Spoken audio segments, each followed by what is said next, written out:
Como lo comentó Hugo, la presentación que voy a enseñarles hoy va a estar muy enfocada a una parte de mi tesis doctoral, de mi investigación doctoral, que tiene que ver con el diseño paramétrico de las estructuras desplegables.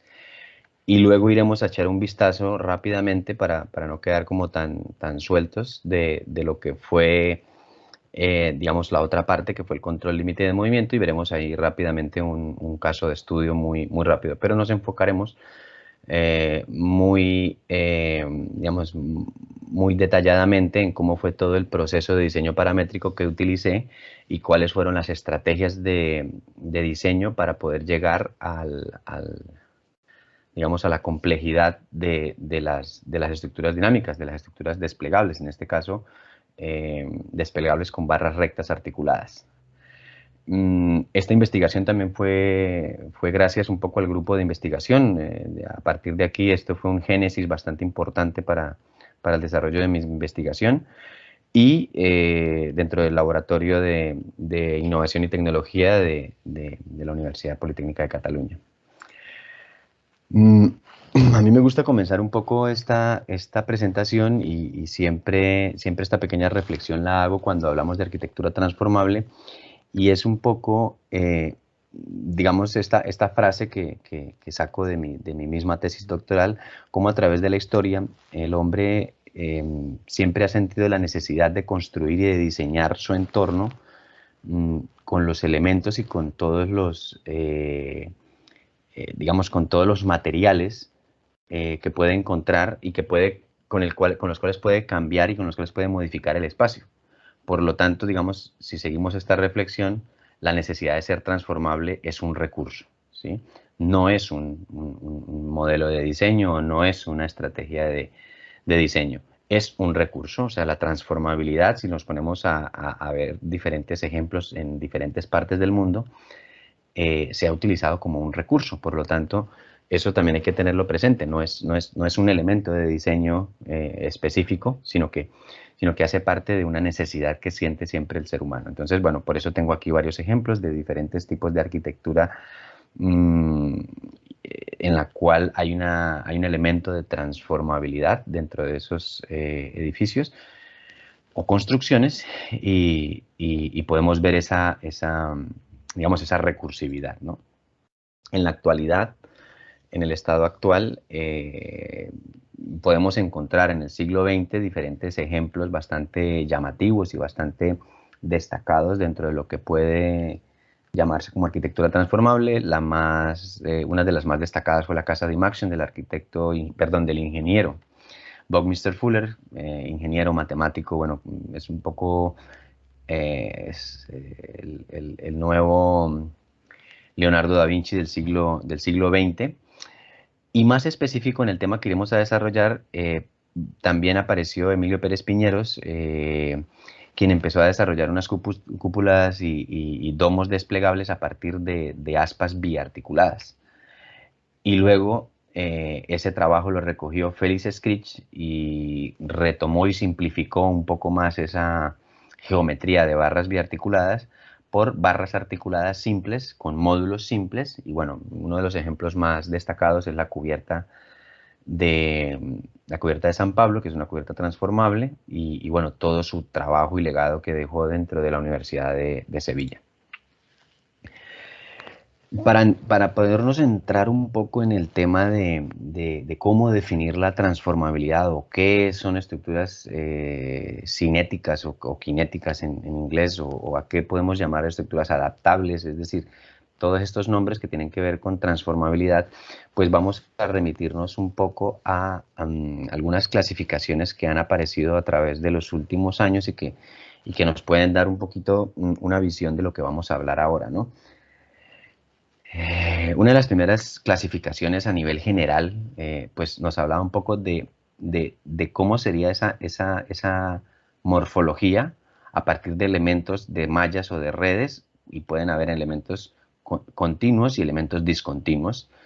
Y por otro lado, tenemos elementos rígidos y elementos deformables. Entonces, a partir de allí, pues aparece el pantógrafo, que posteriormente hablaremos como elementos tipo tijeras o deployable structures o Existor linking.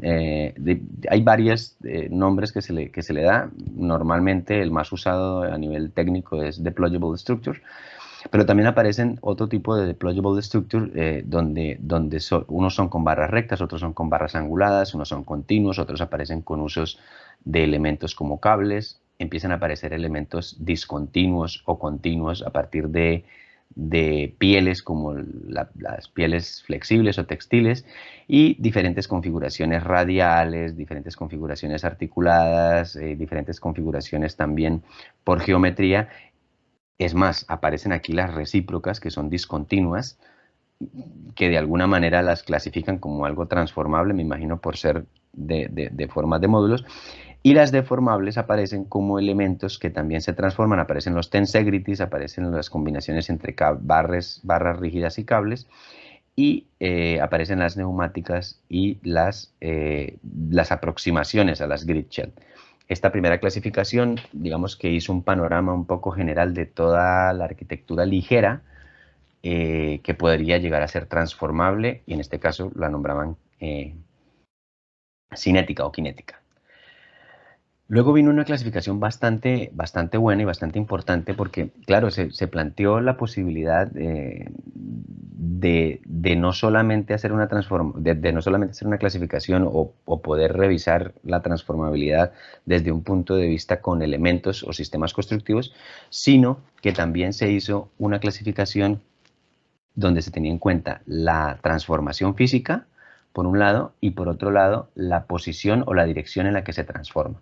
Entonces, esto permitió tener mucho más detalle de lo que se estaba buscando. Aparecieron ya vectores en los cuales nos indicaban los sentidos de transformabilidad de cada sistema. Empezaron a aparecer también transformabilidades que no son tan ligeras y no son tan modulares, pero que finalmente siguen siendo transformaciones, como son las que son por tipo Riel, y empezaron a aparecer un poco más detallados y más con un poco de más análisis a nivel de su transformabilidad, las diferentes posibilidades de transformación, digamos, a nivel de espacio, ¿sí? A nivel del espacio y del movimiento, es decir, aquí ya estamos enfrentando tipos de dirección con la transformación física.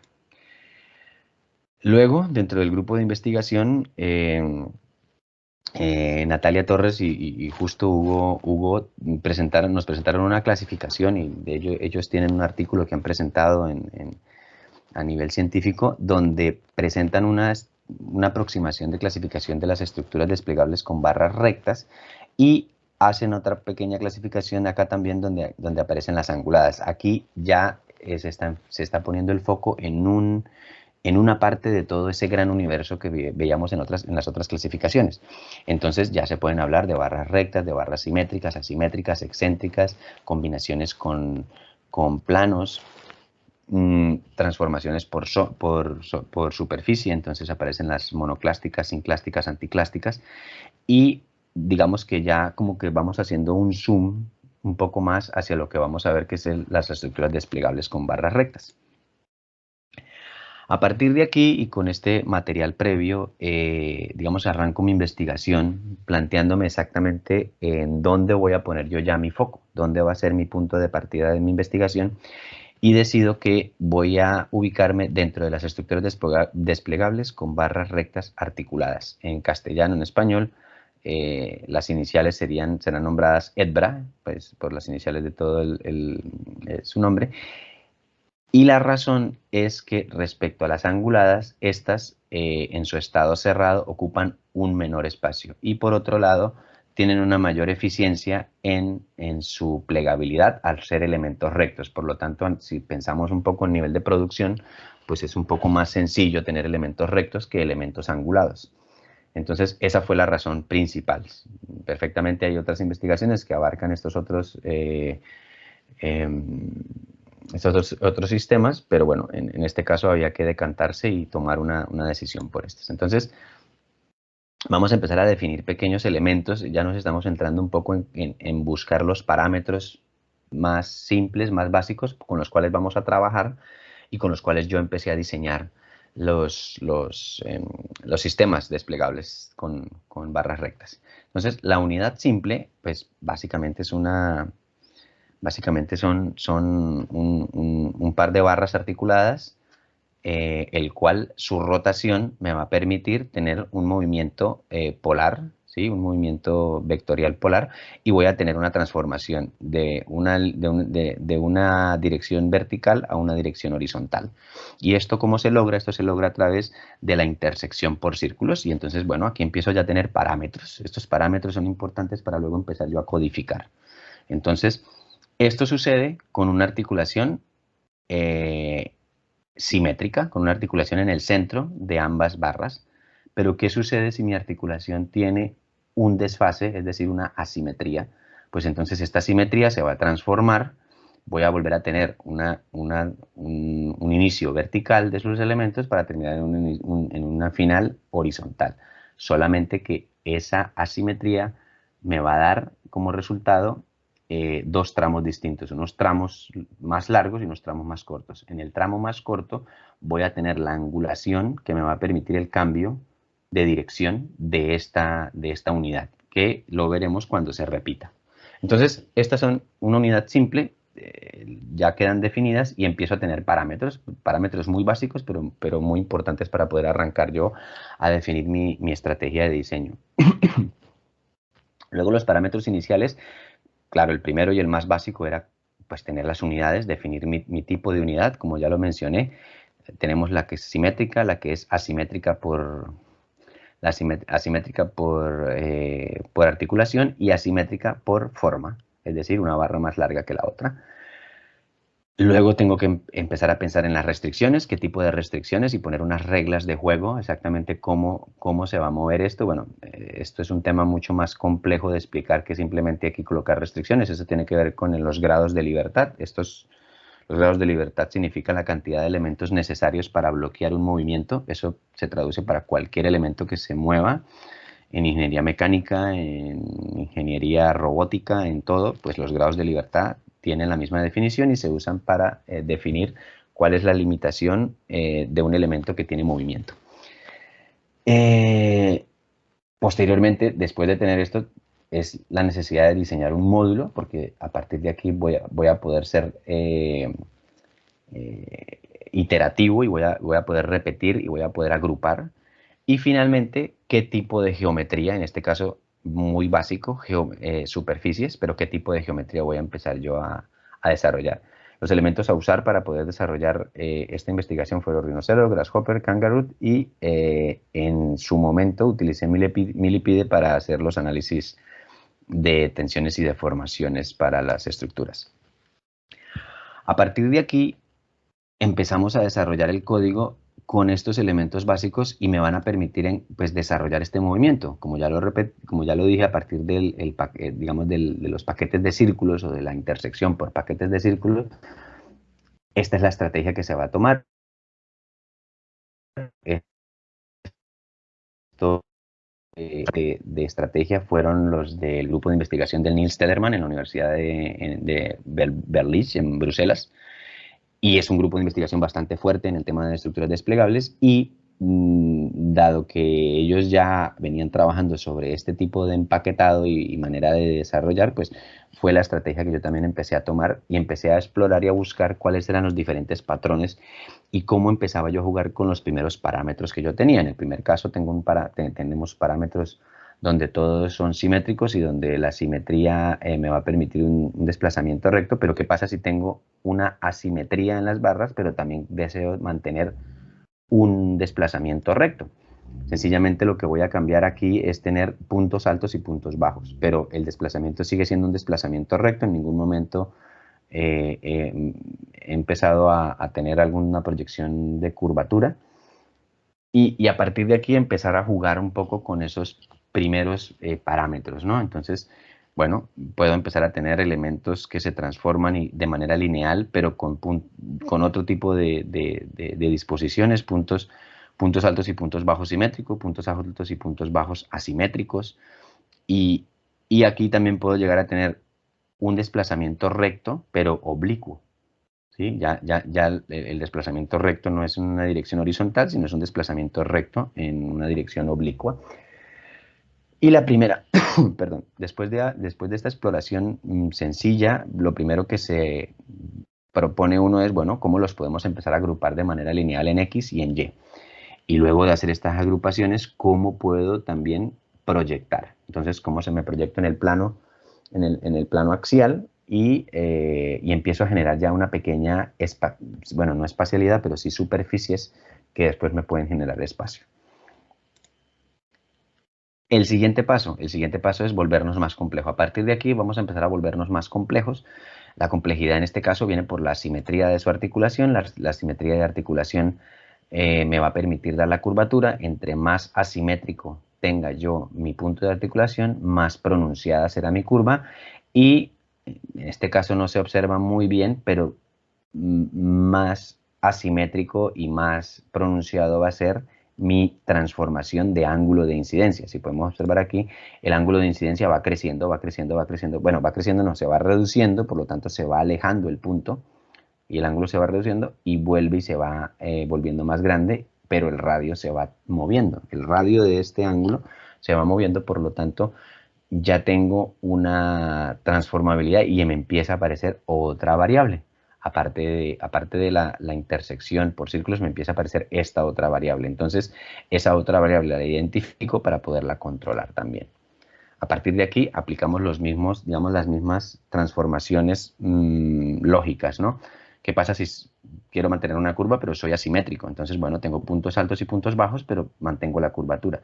¿Qué pasa si tengo asimetrías irregulares?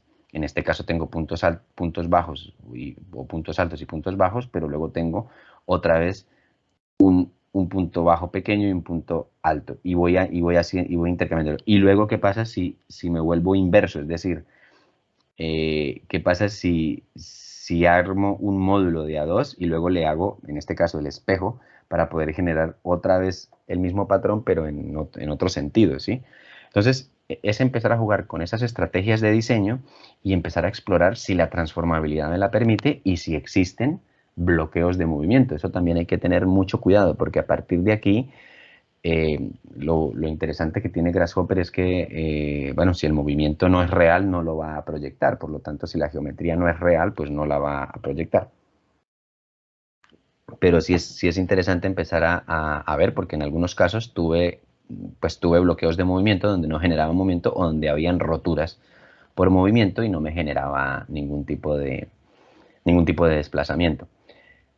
Posteriormente lo que se hace es hacer la proyección axial en un solo sentido, como vemos solo en un solo sentido, en el otro sentido simplemente unos ejes que colaboran para poder mantener un equilibrio en el sistema. Hasta este punto solamente me he planteado geometría y todo es abstracto y todo es sin plantearme un equilibrio. Digamos, parecieran estar en equilibrio y pudiéramos decir que están en equilibrio, pero no necesariamente lo están. Podemos encontrarnos más adelante con estructuras que no están en equilibrio como estas, pero vuelvo y repito, en este punto de arranque de la investigación me interesaba más la morfología y un poco la topología que iba encontrando que la estabilidad y el equilibrio. Eso lo empezaré a introducir más adelante, porque como digo desde que arrancamos, voy empezando a incorporar más y más parámetros, ¿sí? Empecé con parámetros muy sencillos como la unidad simple y fui volviéndome más complejo.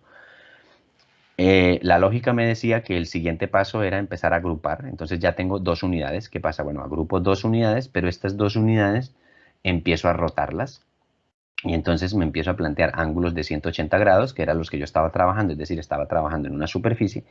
¿Qué sucede si trabajo en ángulos distintos con los cuales me planteo una espacialidad? Entonces, ángulos de 120, ángulos de 90, ángulos de 60 y empiezo a generar una aparente modulación.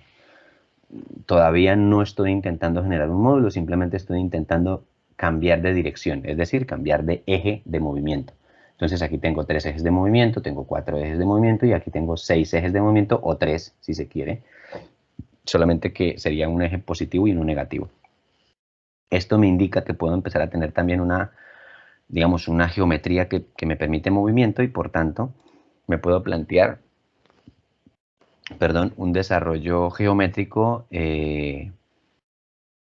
con los parámetros que ya estoy yo incorporando.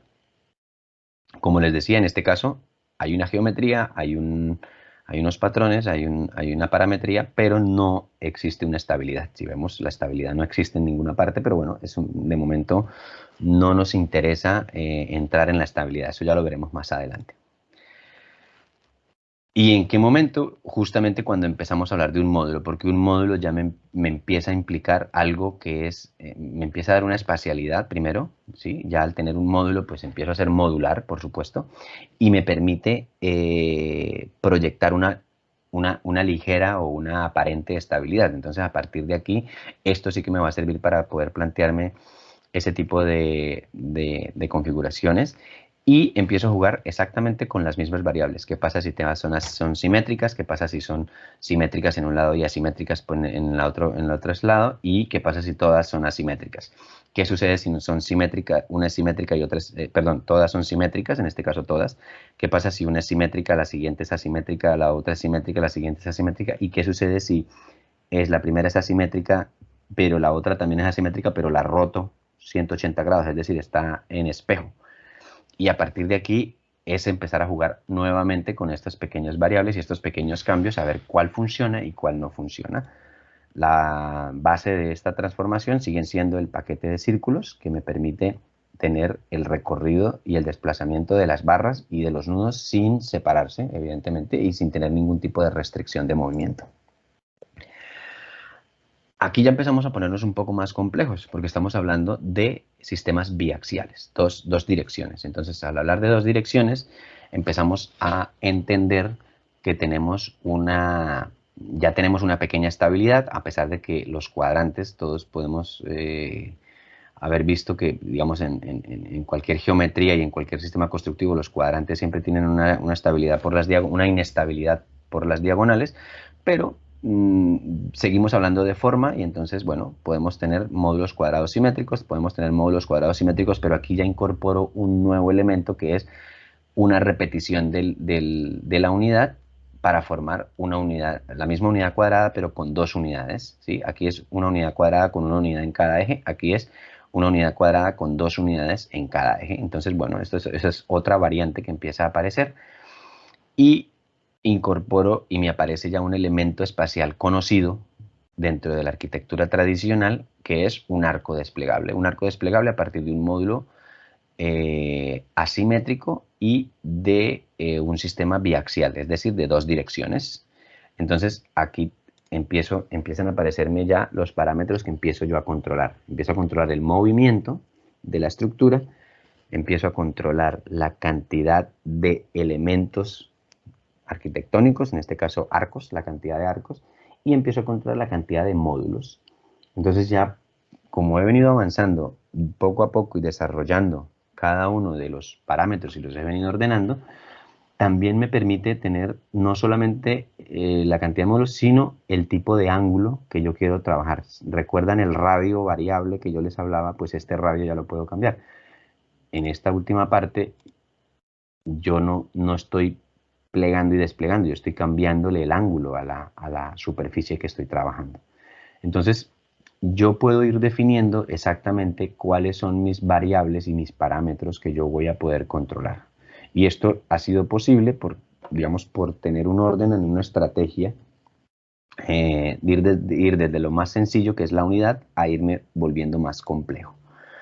Dentro de estos sistemas, bueno, encontramos los más sencillos, que son sistemas biaxiales, tipo bóvedas, donde hay unidades simétricas y unidades asimétricas.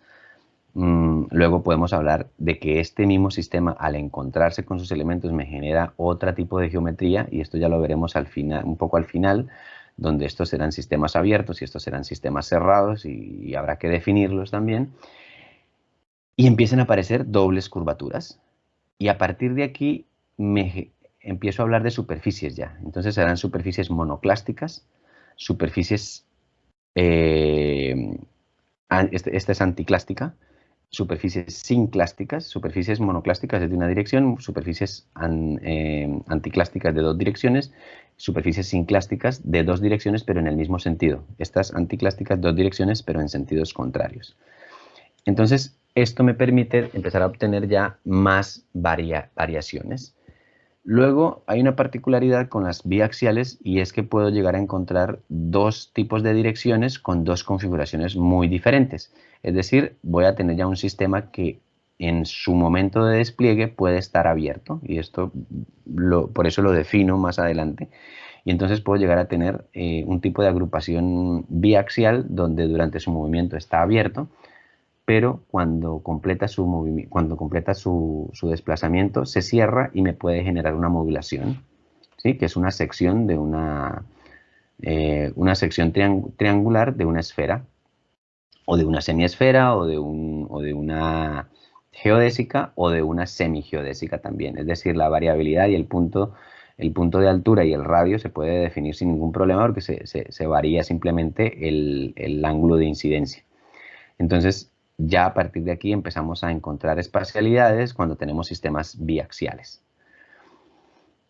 Y aquí viene la parte más, volvernos más complejos. ¿Qué pasa con los sistemas biaxiales que tienen dobles curvaturas y son anticlásticos? Es decir, hay unos elementos que van en una dirección en cuanto a la curvatura y en la otra dirección van en el sentido opuesto, la curvatura. Entonces empiezan a aparecer los paraboloides hiperbólicos. Y aparecen dos tipos de paraboloides hiperbólicos. Está el paraboloide hiperbólico de revolución y el paraboloide hiperbólico de la silla de montar. Ambos son sacados de la misma sección del paraboloide hiperbólico de revolución. Y tenemos sistemas biaxiales en una dirección, digamos, se van abriendo en este sentido, y en la otra dirección están en el sentido y en la dirección opuesta. Por eso podemos lograr la doble curvatura. Aquí se explica perfectamente en el módulo cómo es la variación de esos elementos. Aparecen otros sistemas biaxiales un poco especiales. En el video de animación se observa cómo a partir de un módulo simétrico triangular y una operación de revolución empiezan a aparecer estos sistemas de malla digamos que se han definido como cestas o mallas desplegables de revolución. Y volvimos a aplicar, en este caso volví a aplicar los mismos patrones que se venían aplicando para los módulos sencillos. ¿Qué pasa si yo voy cambiando la angulación? ¿Qué pasa si voy cambiando la simetría? ¿Qué pasa si voy cambiando que uno sea simétrico y el otro no sea simétrico? Y a partir de aquí empiezan a aparecer este tipo de variaciones y de transformaciones, trabajando simplemente simetrías y asimetrías y biaxiales y direcciones opuestas y direcciones negativas y direcciones positivas.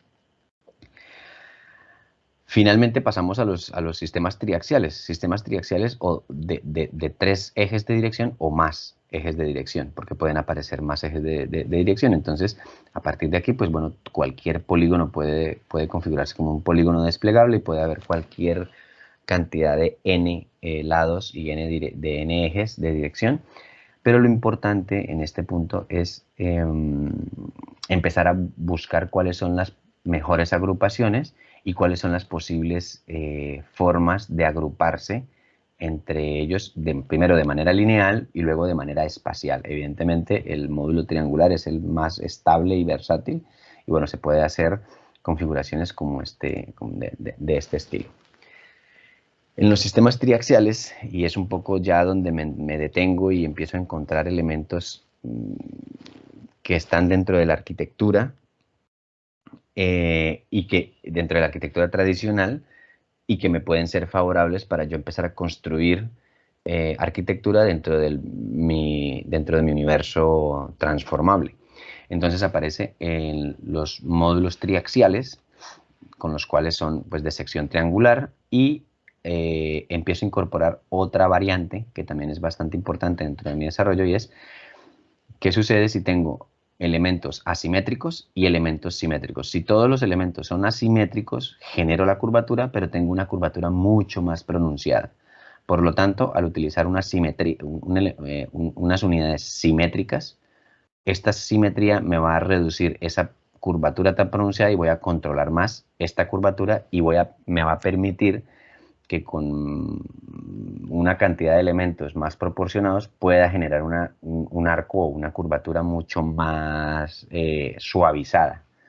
Esto es más fácil de ver dentro del diseño, digamos, dentro de la parametrización de cómo sería, pero finalmente los elementos de simetría me permiten que la curva no se me cierre tan rápidamente, ¿sí? Si todos fueran asimétricos, la curvatura con 3 o 4 elementos ya estaría cerrada y entonces no podría llegar a tener o habrían bloqueos de movimiento. Entonces aparece esta otra nueva configuración donde utilizo elementos asimétricos y elementos simétricos dentro de un mismo punto para generar una superficie, bueno, en este caso para generar un arco.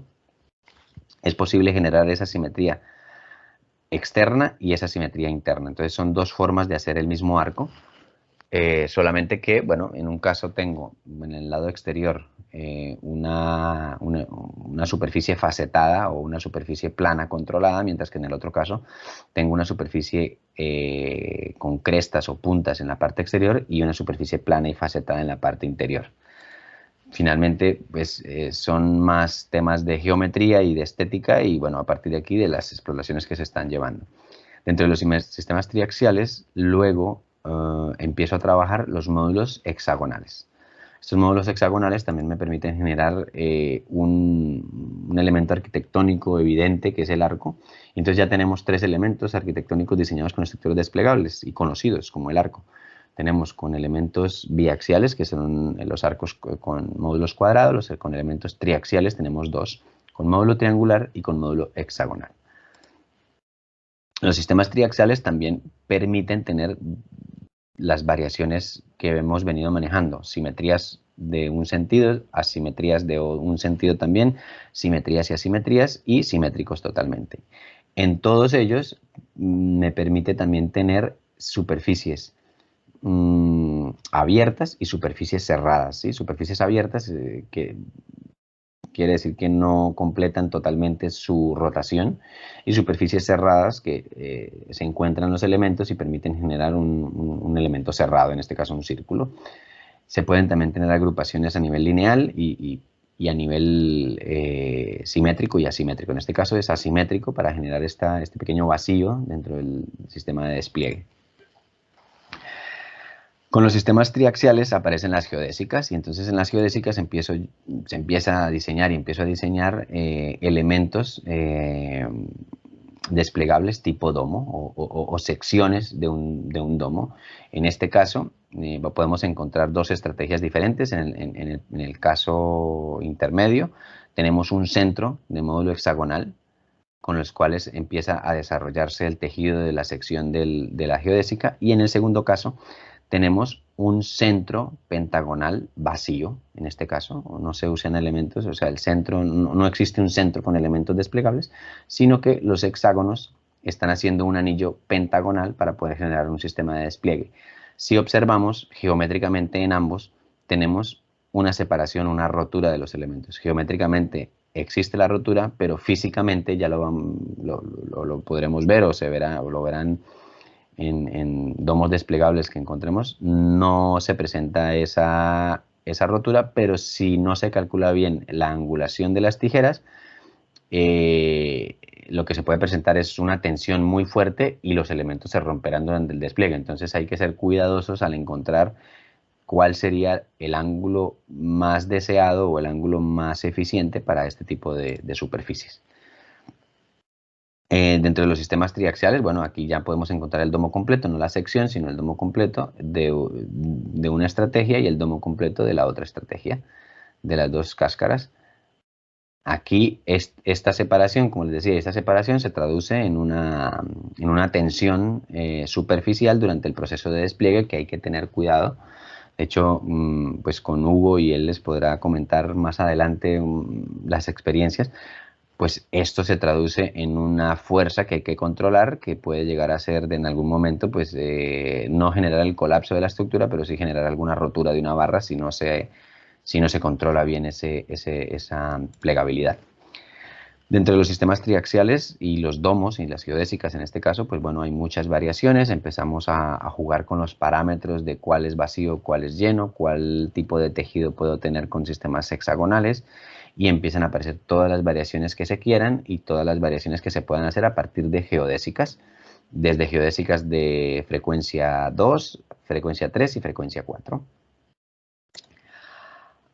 Y finalmente, y es un poco lo que, digamos, en el estado en el que se quedó mi investigación a nivel del diseño paramétrico, mi objetivo está, y todavía el código pues está en trabajo de desarrollarse bien, mi objetivo es poder lograr una optimización geométrica con pentágonos, hexágonos y heptágonos, poder optimizarlos de tal manera que con cualquier superficie mínima, ¿sí? En este caso un torus, en este caso se me olvidó el nombre de esta superficie, y bueno, en este un torus de revolución, una superficie de Enneper, aquí la tenía escrita, pues poder optimizarlo a nivel de un mallado y a partir de ese mallado generar las tijeras que me permitan poder generar un despliegue para esa geometría. En estos momentos funciona con uno y bueno, creo que por ahí me ha funcionado con algunos otros, pero un poco más sencillo. Estoy mejorando el código porque finalmente aquí ya estoy planteándome es otra estrategia de diseño. No estoy planteándome módulo por módulo, sino que estoy planteándome una superficie, optimizarla y después de optimizarla encontrar la geodésica dentro de cada punto y dentro de esa geodésica poder desarrollar la plegabilidad. Entonces, bueno, por lo menos en mi investigación a nivel de diseño paramétrico esto quedó un poco suspendido, le he trabajado muy poco desde el año pasado que hice la defensa y bueno, ahí quedó. Luego aparecen sistemas triaxiales especiales. ¿Y por qué digo especiales? Porque en la gran mayoría de los ejercicios que encontramos o de las investigaciones o exploraciones que se encuentran en diferentes grupos de investigación, siempre se trabajan con superficies continuas. Yo menciono superficies especiales a trabajar con elementos que pueden llegar a ser discontinuos, como es este caso, ¿sí? Está formado por 3 arcos y no están unidos entre sí, por lo tanto no me generan una superficie continua, pero sí que me generan una espacialidad. Entonces aquí tenemos, digamos, una pequeña superficie que me genera una espacialidad, luego tenemos aquí otra que me genera una espacialidad tipo torus y otra que me genera una espacialidad como si fuese un domo. Entonces, estas especiales no son continuas, pero sí que me permiten generar una espacialidad y una arquitectura. Entonces, y son además elementos que son estables, porque estamos hablando de similitud con elementos arquitectónicos conocidos como los arcos.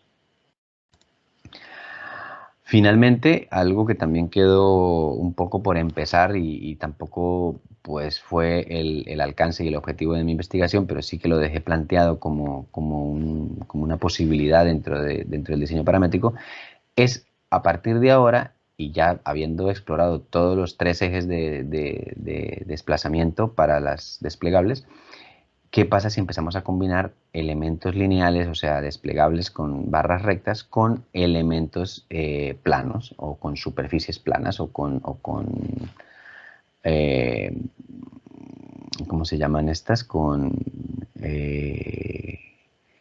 caras o superficies, ¿sí? Entonces, claro, aquí la configuración es muy sencilla porque partimos de una tijera que ya está marcada por los mismos polígonos o por las mismas superficies. Solamente que lo que hacemos es proyectar simplemente la unidad desplegable. Lo mismo sucede con cualquier tipo de polígono que vayamos a trabajar dentro de las superficies. ¿Y qué pasa si también empezamos a incluirles agrupaciones entre ellos? Entonces, bueno, aparecen este tipo de configuraciones. Vuelvo y repito, esto simplemente como manera de exploración geométrica y topológica. ¿Qué puede llegar a pasar con la transformabilidad de este tipo de superficies y cómo podemos generar diferentes espacialidades? Esto también sucede con con las mismas superficies y polígonos, pero teniendo unidades asimétricas. Entonces, con unidades asimétricas podemos también tener una exploración bastante interesante y como línea de investigación puede ser muy interesante poder empezar a encontrar qué tipo de morfologías y qué tipo de agrupaciones se pueden empezar a tejer con esto. Y estamos hablando con elementos que dentro del mundo arquitectónico nos pueden llegar a ser bastante familiares y como más cercanos a lo que conocemos. Y por último, una de las exploraciones que también quedaron como muy en la base, pero que creo que tiene un potencial bastante interesante, son los sólidos desplegables. Después de haber visto en una dirección barras rectas con superficies y polígonos, pues lo más lógico era empezar a plantearse eso en 3 dimensiones, y lo más básico y lo más sencillo era plantearse las superficies desplegables.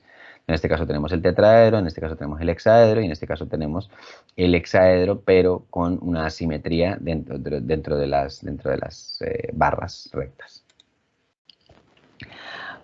Todo esto y todo este recorrido y todo digamos, toda esta exploración que se hizo con las estructuras desplegables me permitió llegar a una propuesta de clasificación, y así como en un principio les enseñé las clasificaciones un poco generales y cómo poco a poco se fue volviendo más específico, pues yo hice un zoom dentro de lo que son las estructuras desplegables con barras rectas articuladas.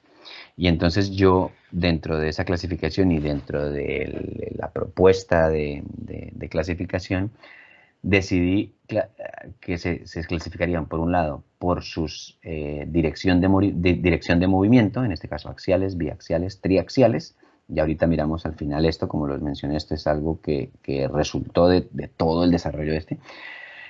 Y por otro lado, el tipo de superficie o forma en la que vamos a hacer el recorrido de ese movimiento. Entonces, saben, son rectas, monoclásticas, sinclásticas, anticlásticas y especiales. Entonces podemos tener biaxiales anticlásticas, biaxiales especiales, podemos tener triaxiales rectas, podemos tener triaxiales sinclásticas, triaxiales anticlásticas. Y dentro de este panorama, pues podemos tener una clasificación un poco más detallada de cómo construir y cómo enfrentarnos a un diseño de unas estructuras desplegables con barras rectas articuladas.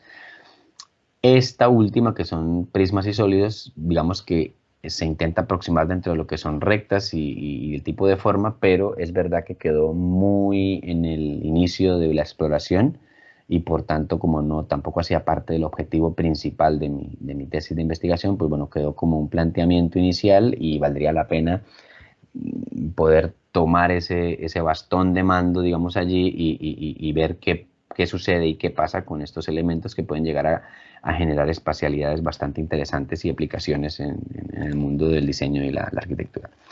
Finalmente, y ya para digamos, aquí termina el bloque un poco de todo lo que fue el proceso de diseño paramétrico de mi investigación, y el gran resumen pues es este cuadro de clasificación, pero quiero mostrarles muy rápidamente cómo fue digamos, el siguiente paso que hice, y los siguientes pasos muy rápidamente de mi investigación, y cómo fue ese control de movimiento que yo desarrollé dentro de mi investigación.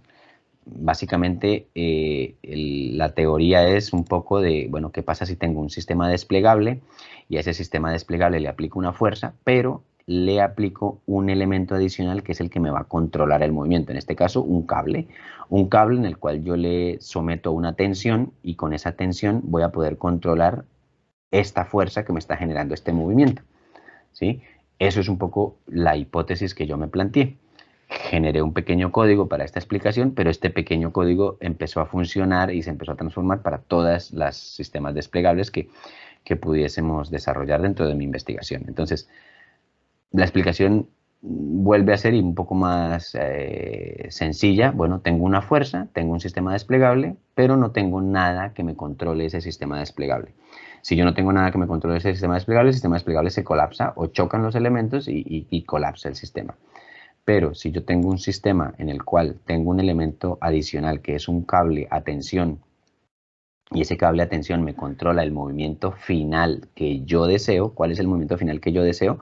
Que esta estructura esté en equilibrio, que esta estructura esté balanceada, es decir, que como mínimo, en este caso, que es un ejemplo muy abstracto, que esta estructura esté apoyada en este horizonte, en esta línea verde, y por lo tanto yo ya puedo saber cuál es la posición final, y puedo empezar a hacer simulaciones de movimiento en tiempo real sin necesidad de hacer ensayo y error con maquetas, o con prototipos o invertir en materiales, no. Yo desde un principio ya puedo empezar a tener elementos y datos con los cuales puedo empezar a hacer iteraciones y empezar a construir un poco más seguro y no estar haciendo procesos más lentos, sino que pues, sencillamente con una simulación de movimiento y con una simulación de este código controlando el movimiento y sabiendo qué elementos necesito yo y cuáles son las distancias finales de mis elementos de movimiento, cómo puedo yo controlar ese movimiento dentro de mi propuesta. Este mismo código lo aplicamos para un arco muy sencillo, un arco hexagonal, con módulos hexagonales. Entonces, bueno, tengo mi superficie plana, es decir, tengo mi horizonte o mi superficie de apoyo y tengo mis arcos. A cada módulo le aplico un sistema de cables que me controle ese movimiento y a partir de usando relajación dinámica con Kangaroo, puedo controlar la posición final y la estabilidad donde todos los puntos de apoyo están en el mismo plano de apoyo. Y para esto, pues el siguiente paso fue definir la estabilidad y el equilibrio. Entonces, lo que les contaba antes, pues ya empezamos a hablar de estabilidad y de equilibrio y entonces pues empezamos a encontrar una definición dentro de esa clasificación grande que tenemos, que son sistemas cerrados y sistemas abiertos. Los sistemas cerrados son elementos que no necesitan elementos adicionales para estar en equilibrio, es decir, los domos o los sistemas que son con geometrías cíclicas, en este caso cilindros o demás, pues no necesitan elementos adicionales porque ya son estables en sí mismos. Pero en cambio los elementos como este tipo de cáscaras o este tipo de cáscaras, pues son elementos que son sistemas que necesitan elementos adicionales para estar en equilibrio. Entonces esto ya me define un poco otra clasificación y cuáles son los que necesitan controlar ese movimiento y cuáles no, a pesar de que los que están cerrados también requieren de una estrategia para controlar el movimiento de apertura y de cerrado, pero no requieren elementos adicionales para controlar la estabilidad, que es un poco lo que me interesaba en ese momento. Por lo tanto, después de toda esa exploración enorme de simulaciones y de iteraciones en el computador, pues tenían que empezar a verse reflejados dentro de un modelado de maquetas para empezar a comprobar toda esa teoría y todas esas hipótesis que planteaba el computador para ver si eran ciertas. Entonces empezamos ya a desarrollar modelos físicos con ayuda del grupo de investigación y con los workshops que se empezaron a desarrollar en diferentes talleres nacionales aquí en España e internacionales también, inclusive allá en Brasil, Hugo y Natalia han desarrollado varios talleres, entonces pues todos estos sirvieron y alimentaron mucho todas esas hipótesis que se plantearon y todos estos desarrollos que se empezaron a plantear desde el diseño paramétrico. Fue importante el mecanizado también de los elementos, para eso se utilizó SolidWorks, que de alguna manera también servía para poder validar el movimiento de los elementos y de las piezas, por lo menos de los módulos, y pensar en hacer un pequeño análisis para la fabricación digital de estos elementos, por lo menos en maqueta, en la impresión 3D y el corte láser de los elementos para poderlos validar. Por lo tanto, también se utilizó el software como una pequeña ayuda para hacer un análisis gráfico por estática gráfica de cómo sería el comportamiento, no de un prototipo a escala 1:1 real, sino de los prototipos que se iban a imprimir por fabricación digital, es decir, las maquetas a escala pequeña. Pero sí que nos servía para indicarnos cuáles pueden ser los posibles puntos de debilidad de la estructura y nos podíamos empezar a jugar un poco con materiales, cambiar de plexiglas a aluminio, a madera y podía arrojarnos diferentes tipos de resultados. Los modelos finales fueron estos y nos sirvieron, y todo este sistema de control de movimiento servía pues para poder uno calcular, así seas con la simple, digamos, con el simple resultado de saber exactamente cuál es el elemento que necesito yo para frenar el movimiento final y que ese sistema me funcione, pues eso era suficiente para poder tener un elemento que me controlara y poder diseñarlo desde antes de la fabricación final del prototipo. Por lo tanto, mi proceso final de diseño y mi metodología era, bueno, encontrar una superficie con la cual o cuál es mi superficie final, o hacia dónde quiero llegar yo, cuál es la forma de ese objeto final, el form finding. Luego empezar el diseño paramétrico y escoger la estrategia de diseño paramétrico para esa superficie, aplicarle un sistema de control de movimiento, luego hacer un modelado mecánico en 3D, finalmente desarrollar y diseñar esos elementos de bloqueo de movimiento a partir del control de movimiento que se hizo por tensión, y finalmente hacer los modelos a escala y el prototipado a escala real. Ese es el proceso un poco generalizado de diseño. Y rápidamente veremos un ejemplo de un caso de estudio para poder validar todo este recorrido de diseño paramétrico. Pues se diseñó el pabellón Vertex, que está conformado por 9 arcos desplegables con un núcleo central triangular, 90 metros cuadrados aproximadamente, 378 barras, 216 uniones de PVC, un peso aproximado de 70 kilos y una altura máxima de 3.7 metros en los arcos más altos, que son los arcos extremos.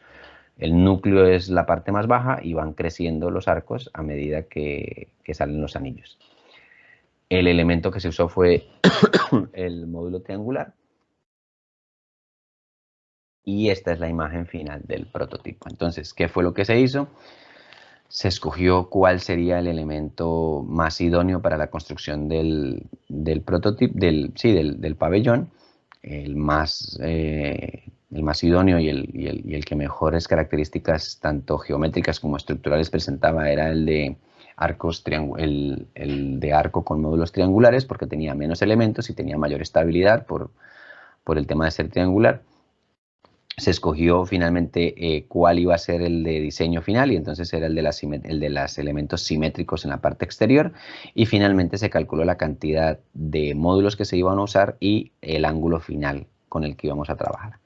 Dicho esto, geométricamente se desarrolló en Grasshopper el movimiento de este arco, se diseñaron las distancias de cada uno de sus elementos y se calculó exactamente para poder tener un movimiento fluido y para que la distancia, digamos, la estética del arco, pues funcionara y sirviera. Este es el código final, donde tenemos una unidad simple, donde empezamos a volvernos más complejos, generamos el módulo, el arco, y hacemos un pequeño modelado de cálculo de tensiones y deformaciones del arco. Nos proponemos una geometría básica y aplicamos el código de control de movimiento para este arco. Entonces, ¿para qué y con qué sentido tiene esto? El sentido era poder calcular y poder diseñar previamente cuáles serían los elementos de control y qué distancias tenían y con qué elementos íbamos a trabajar para que este arco tuviese una estabilidad formal a la hora de construirse. Entonces, a partir de aquí se diseñó de dos estrategias. Se diseñó con fabricación digital, con elementos de metacrilato y barras de metacrilato y uniones de impresión 3D, en este caso PLA, se usó el más sencillo, pero también se hizo la fabricación con elementos un poco más artesanales, con barras de madera y tubos de PVC, debido a que la fabricación final del prototipo se iba a aproximar más a esto que a esto, por temas de recursos, evidentemente. Y este es el diseño final de los sistemas que controlan el movimiento final para poder lograr tener esta forma final que es la deseada. Esto se logra teniendo el módulo de control de movimiento, porque finalmente tenemos la posición final y cuáles son esas tensiones que voy a necesitar controlar. Si bien esto es una maqueta muy sencilla, que parece como algo muy sencillo, sí que fue fundamental a la hora de la fabricación del prototipo grande. Perdón. Nos planteamos un núcleo central porque la estructura tenía que tener una rigidez y una estabilidad bastante importante. Entonces, la idea la idea que nos planteamos fue generar un elemento bastante rígido en el centro, que fue este núcleo triangular, donde los arcos estaban unidos en su primer módulo con el arco continuo, y así generábamos un elemento bastante rígido que nos iba a controlar las tensiones que me iba a generar la tela y los contrafuertes que íbamos, o los vientos o contrafuertes que íbamos a instalar para poder poner la estructura en equilibrio. Esta es una pequeña simulación de movimiento de cómo se debería de comportar los arcos, y más o menos nos daba pistas de cómo plantearnos la instalación y cómo sería el proceso de montaje, porque aparte de diseñar la estructura, pues teníamos que ir pensando en cómo diseñábamos el proceso de montaje, que eso también es otra parte, hacia parte del diseño. Le hicimos un pequeño análisis análisis por estática gráfica de los elementos de barras, sobre todo para saber en qué puntos iban a ser bastante frágiles y por dónde la estructura iba a plantearse una deformación bastante grande. Evidentemente la estructura es ligera y esto está aumentado más de 100 veces la deformación. Y podemos observar que en los tercios de la estructura era donde se van a presentar las deformaciones mayores. Esto se presenta en un arco romano común y corriente, es casi que igual, o sea, a tercios se van a presentar estos problemas. Y bueno, a partir de aquí empezamos a hacer ya el prototipo en escala grande, hicimos el primer módulo, empezamos a fabricar el primer arco, la estabilidad del arco solo pues es bastante evidente. Además son elementos livianos y el viento poco o nada le iba a hacer. Igualmente se tenía que pensar en elementos de anclaje y cómo los arcos, pues la agrupación sería un poco más estable. Pues aquí ya estamos con la fabricación del núcleo central, pensando en esa rigidez fuerte que vamos a necesitar para contrarrestar las tensiones de la cubierta. Aquí vamos ya un poco haciendo pruebas de estabilidad y calculando un poco también cuál sería realmente el replanteo y la posición final de los arcos, porque una cosa es el diseño por computador, que puede ser, digamos, aquí también habían cosas que estábamos despreciando mucho, el tema de vientos, el tema de descargas puntuales, empujes, que no estaban dentro del análisis geométrico, simplemente eran un análisis de carga simple, pero sí que es verdad que estábamos construyendo un elemento de casi 100 metros cuadrados y que íbamos a estar instalado en un campus universitario donde teníamos que prever cualquier tipo de riesgo, ¿no? Entonces, o cualquier tipo de colapso también durante la instalación y pues a pesar de ser elementos livianos, pues teníamos que ir con cuidado y con seguridad. Aquí están los elementos ya más grandes y que sí que me valían como elementos que controlaban el movimiento y la tensión que este arco me estaba generando y la sumatoria de todos los arcos, sí que me servían bastante para poder desarrollar estos pequeños anclajes artesanales. Y luego los anclajes a suelo, que también pues, fueron bastante relevantes para poder estabilizar la estructura. Finalmente las uniones utilizadas fueron tubos de PVC, pues era algo lo más sencillo y por temas de costos también era lo más viable. Se utiliza un taller de fabricación común, ¿sí? Porque como ya lo dijimos, por fabricación digital el prototipo hubiese salido bastante costoso y no había recursos, entonces bueno, se utilizaron elementos de corte de un taller de madera común y corriente, pero que sirvió también, bueno, como para enfrentarnos un poco al manejo del material y más que el manejo del material y saber cómo funciona una barra de madera y un tubo de PVC, es cómo interactúa la barra de madera con el tubo de PVC y con el textil. Entonces realmente esto era lo que enriquecía esa triangulación de los tres materiales, eso fue lo que enriqueció la manera de hacerlo de alguna manera artesanal, ¿no? La fabricación, lo interesante de mencionar en la fabricación es pensar en el núcleo principal, dejarlo bien rigidizado y bien ajustado, porque luego estos arcos sí que estaban sueltos, es una estructura discontinua. Y como pueden observar en esta figura y en esta figura, los arcos tienen una pretensión hacia el exterior. Esa pretensión, si bien el software nos daba unos datos de cálculo, pues a nivel real nosotros no teníamos, primero, esto no son cables metálicos, sino que son cuerdas de nylon, y segundo, no teníamos tensiómetros a la mano para poder haber calculado, bueno, las tensiones exactas y esto, pero sí que nos servían los datos para poder prever que necesitábamos una tensión bastante fuerte en este sentido, que tuvimos que ir calculando a medida que el textil se fue instalando y veíamos cómo se contrarrestaba esa tensión. Finalmente, eso fue un poco lo que más nos tardó en la instalación final. El dato de distancia de esa tensión desde el punto de anclaje con el punto de amarre a la estructura, esa distancia se conservó porque en futuras instalaciones ya no teníamos que ir buscando cuánto debíamos de tensionar, sino que simplemente conociendo la distancia ya sabíamos cuánta distancia de pretensión se tenía y con eso ya el arco se estabilizaba cuando la tela estaba instalada.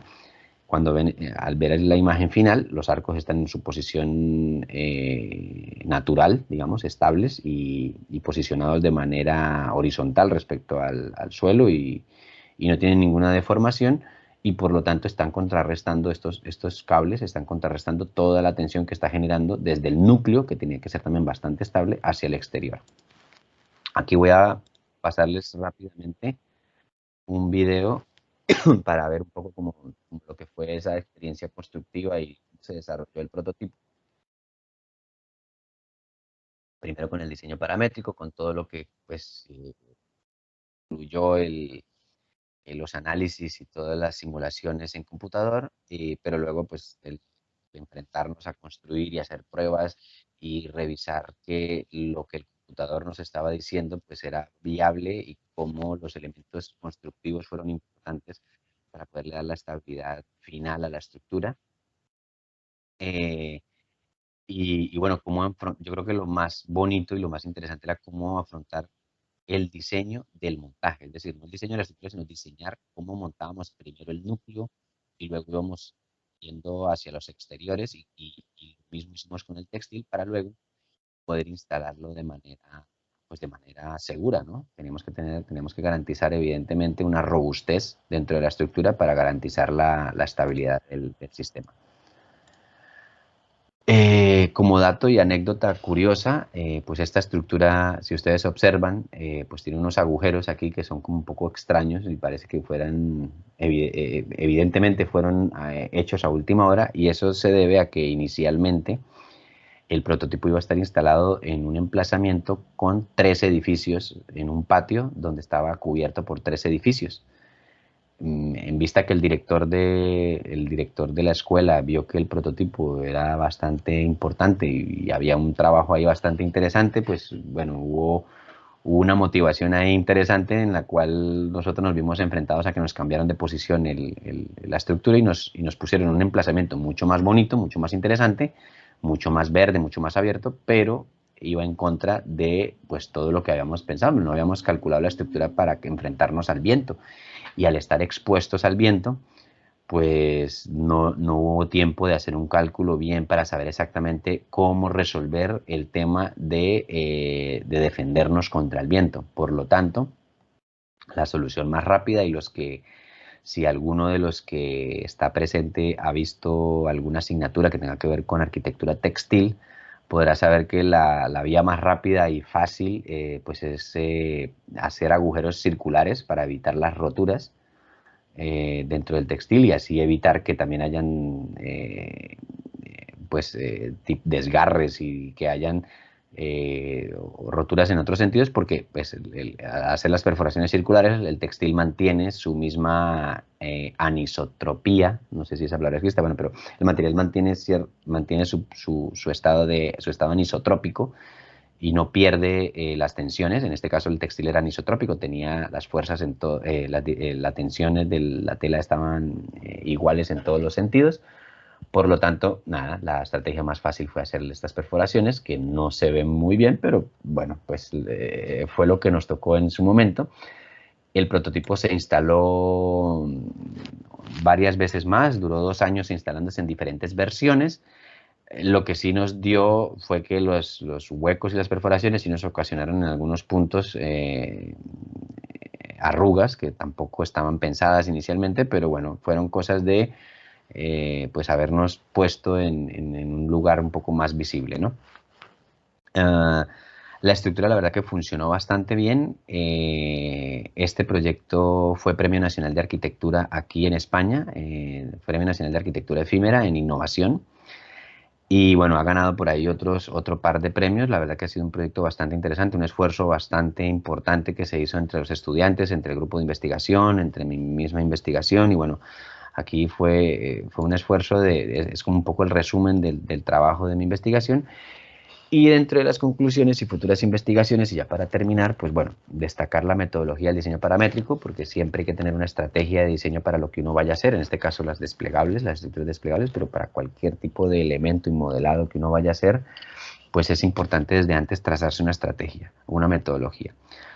La construcción de prototipos a bajo costo y las maquetas de trabajo y prototipos rápidos creo que son fundamentales. Esto de las maquetas ahorita simplemente con máquinas de corte láser y impresoras 3D, pues el prototipado es mucho más rápido, pero también se puede utilizar elementos de prototipado de bajo coste que pueden servir como maquetas de trabajo. Creo que si bien digamos, el componente de diseño paramétrico y computador es muy fuerte, creo que para este caso, en el caso del diseño de estructuras móviles o desplegables, es importante siempre la validación con las maquetas.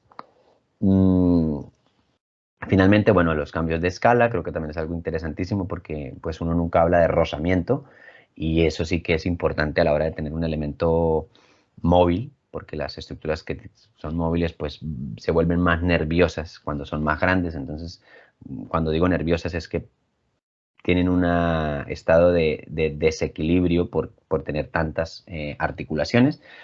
Y bueno, finalmente esto también creo que vale la pena hacer digamos, destacar un poco todo ese proceso de enseñanza que las mismas estructuras nos dan a nosotros, pues difundirlo, sobre todo el tema del trabajo colaborativo y cómo, creo que destacar también cómo diseñar un montaje de este tipo de estructuras, los cuales no está tan publicado y tan escrito en muchos libros, ¿no? Bueno, futuras investigaciones, aquí me planteé varias, un tema de bibliotecas y algo de bibliotecas de algoritmos que tengo de pues más de 100 algoritmos diseñados para esta investigación, donde bueno, seguramente a futuro me gustaría implementar un plugin dentro de Grasshopper que pueda tener un ambiente mucho más sencillo y que pueda ser mucho más fácil de trabajar. Lo que les hablaba de los polígonos y sólidos desplegables, la exploración también por superficies mínimas, que es la que dejé, es decir, de la optimización por superficie. Creo que otra parte importante es la incorporación de actuadores, que bueno, no tiene mucho que ver con el diseño paramétrico, pero pues bueno, sí que tiene que ver mucho con la incorporación ya de electrónica en estos elementos. Seguramente la fabricación de prototipos ya con materiales un poco más de más alta calidad y finalmente pues poder utilizarlos como una ventaja para una arquitectura de emergencia bastante, pues digamos como con bastante utilidad, ¿no? Para terminar, el prototipo pues, se presentó en el Congreso de la IASS, la International Association for Shell and Spatial Structure, aquí en el 2019. Se presentó la versión reducida, que es el núcleo central. Se trabajó un poco más el patrón del textil interno y se trabajaron unas bases también paramétricas que se diseñaron, pues algo bastante sencillo, pero que fue bastante importante y se presentó pues en un challenge que hubo, en una competencia que hubo de diferentes centros de investigación y la verdad que fue muy bonito, digamos, la experiencia por ver otras técnicas también de construcción ligera, ¿no? Bueno, hasta aquí la presentación. Creo que rápidamente me gustaría pues invitarlos a conocer, bueno, Hugo seguramente que ya les habrá mencionado, invitarlos a conocer la web de nosotros, donde tenemos muchos más trabajos que hemos realizado como grupo, de otras investigaciones también de otros compañeros y bueno, aquí también en Instagram un poco pues hay cosas que se van publicando rápidamente. Ha estado un poco detenido por el tema de pandemia. Nosotros que hacemos pues prototipos y workshops pues no ha sido posible. Vamos a ver si pronto ya empezamos a retomar y podemos volver un poco a la normalidad académica y poder seguir pues desarrollando este tipo de trabajos que van abriendo camino para una mejor puesta en escena de estas estructuras ligeras que creo que tienen un potencial bastante interesante. Luego en YouTube pueden encontrar también seguramente más información, videos más detallados de algunos de los talleres como más destacados. Y bueno, nada, hasta aquí y decirles que cualquier cosa, cualquier duda, cualquier pregunta, ahorita pues la intentaré responder, por supuesto. Y si no, pues me pueden escribir al mail o al mail del grupo de investigación y bueno, con mucho gusto los que estén interesados en trabajar este tipo de arquitectura, bueno, pues estamos dispuestos a trabajar, ¿no? Y a colaborar seguramente.